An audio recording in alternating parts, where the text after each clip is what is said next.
आज वाली एक छोटी सी आधुनिक कहानी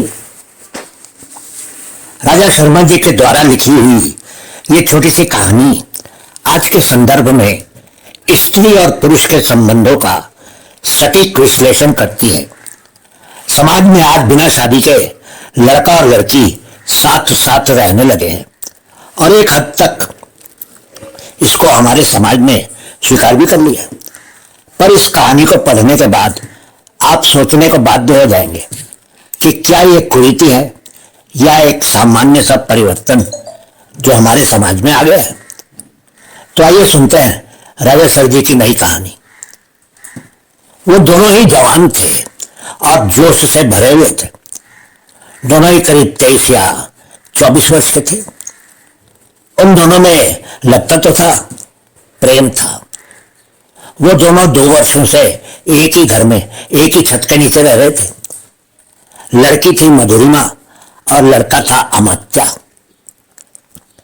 कुछ दिनों से ऐसा लगने लगा था कि मधुरिमा अब इस रिश्ते से बाहर निकलकर किसी अलग रास्ते पर चलना चाहती थी, लेकिन दूसरी तरफ अमात्या एक ऐसा भविष्य देख रहा था जिसमें एक बहुत ही बेहतर जीवन दिख रहा था।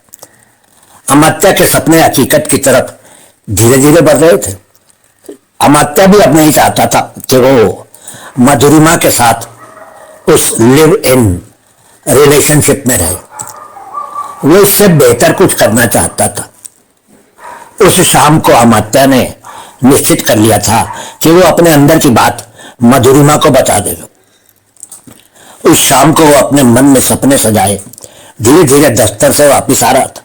उसके मन में एक नई उमंग थी, क्योंकि वो जो बात मधुरिमा से कहने जा रहा था वो शायद उनके जीवन को ही बदल देने वाली थी। जब वो घर पहुंचा तो उसने देखा कि मधुरिमा तब तक दफ्तर से वापस नहीं आई थी। अमात्या बाहर से ही अपने साथ खाने पीने की चीजें और अन्य सामान लेकर आया था। उसने तुरंत ही डिनर टेबल तैयार कर दिया और अपने साथ लाए हुए फूलों को मेज पर सजा कर रख दिया। फूलों के पास ही उसने एक रेशम की डिबिया में एक सोने की अंगूठी भी रख दी। स्पष्ट था कि उस रात को वो मधुरिमा के सामने शादी का प्रस्ताव रखने वाला था। उसने कमरे की बत्ती बंद कर दी और डाइनिंग टेबल पर एक बहुत ही खूबसूरत दिख रही मोमबत्ती जला दी। उस मोमबत्ती का धुआं सुगंधित था। बाहर का दरवाजा उसने बंद कर दिया था ताकि हवा से मोमबत्ती बुझ ना जाए। तभी दरवाजे के लॉक में चाबी लगने की आवाज आई। घर की एक चाबी मधुरिमा के पास भी थी। जैसे ही मधुरिमा अंदर आई उसने हाथ बढ़ाकर बत्ती जला दी। कमरा बत्ती के प्रकाश में जगमगा उठा। वो हैरानी से मेज की तरफ देखकर बोली, अमात्या क्या बात है, आज ये सब तैयारी, आज कोई खास दिन है क्या? मुझे तो याद है कि आज न तो मेरा और ना ही तुम्हारा ही जन्मदिन है।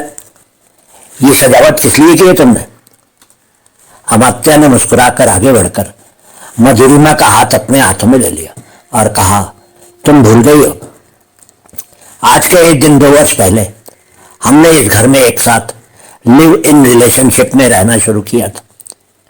वो बोलते बोलते रुका, लेकिन फिर बोला, मैं चाहता हूं कि हमारी ये लिव इन रिलेशनशिप अब जीवन भर का रिलेशन या संबंध बन जाए। मैं अब बाकी का जीवन भी तुम्हारे साथ बिताना चाहता हूं और चाहता हूं कि अब हम दोनों शादी के बंधन में बंध जाए। मधुरिमा ने उसकी बातों को बहुत ध्यान से सुना, लेकिन फिर वो जोर जोर से हंसने लगी और बोली, क्या तुम पागल हो गए हो अमात्या? तुमने सिर्फ शादी की बात की है। अच्छा हुआ कि तुमने 7 जन्मों तक साथ साथ रहने की बात नहीं की। उसकी आवाज से ऐसा लग रहा था जैसे कि वो अमात्या का मजाक उड़ा रही। इससे पहले कि अमात्या कुछ बोलता वो फिर से बोलने लगी, यार ये शादी, ये जीवन भर का बंधन, परिवारों में आपस में पूछताछ, पूरी जिंदगी एक साथ बिताने का विचार, ये सब मेरे लिए कोई अर्थ नहीं रखते। अगर मुझे कल कोई और पसंद आ गया तो या फिर तुमको कोई और पसंद आ जाए तो हम दोनों एक कसमस आते रहेंगे, हम दोनों एक साथ होकर भी घुट घुट कर जीते रहेंगे। नहीं नहीं अमात्या, मैं इस तरह के घुटन भरे जीवन को नहीं अपना सकती हूं। मैं हमेशा ही स्वतंत्र रहना चाहती हूं। और एक बात याद रखना कि मैं शादी वाला सामान नहीं हूं। अगर तुमको बहुत जरूरी है तो कोई शादी वाला माल देखो, मैं शादी के लिए नहीं बनी हूं। वैसे भी हमारे संबंध को अब 2 साल हो गए और मुझे भी कुछ नीरसता सी महसूस होने लगी है। बेचारा अमात्या सजे हुए मेज की तरफ देखता रह गया, खासकर उस अंगूठी के रेशमी डिब्बे को जिसमें वो सोने की अंगूठी थी, जो वो मधुरिमा को पहनाना चाहता था। घर के अंदर घुसते ही अमात्या ने जान लिया था कि मधुरिमा बाहर से ही पी कर आई थी और वो नशे में थी। तभी मधुरिमा ने कहा, अच्छा यार, मैं तो आज दोस्तों के साथ खा पी कर आई हूं, तुम भी अब खा लो और सो जाओ। वो झूमती हुई अंदर वाले कमरे में घुस गई और सोने की तैयारी करने लगी। अमात्या ने जैसे ही अंगूठी की डिबिया को उठाना चाहा, उसका हाथ पास में रखे कोल्ड ड्रिंक से भरे गिलास को लग गया और गिलास फर्श पर गिरकर टुकड़ों में बिखर गया। अमात्या को लगा सभी सपने उस गिलास के साथ ही टूटकर बिखर गए थे।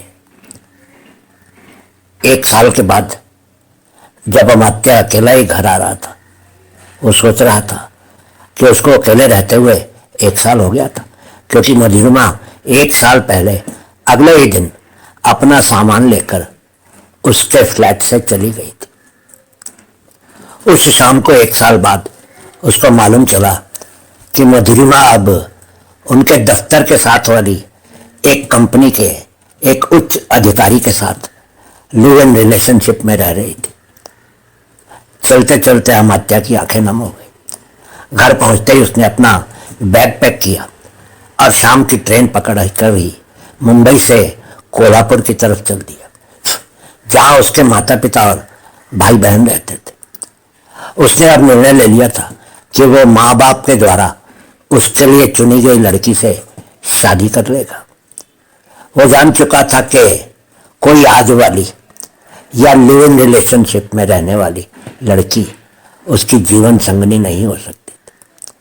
ट्रेन में बैठा वो उन 2 वर्षों के बारे में सोच रहा था जो उसने मधुरिमा के साथ बिताए थे, लेकिन वह खुश था क्योंकि उसने जीवन के एक ऐसे पक्ष को देख लिया था जिसकी शायद उसने कभी कल्पना भी नहीं की थी। आज वाली की जगह उसने पहले वाली गांव की एक साधारण सी ठीक ठाक पढ़ी लिखी लड़की को चुन लिया था। बहुत बहुत शुक्रिया।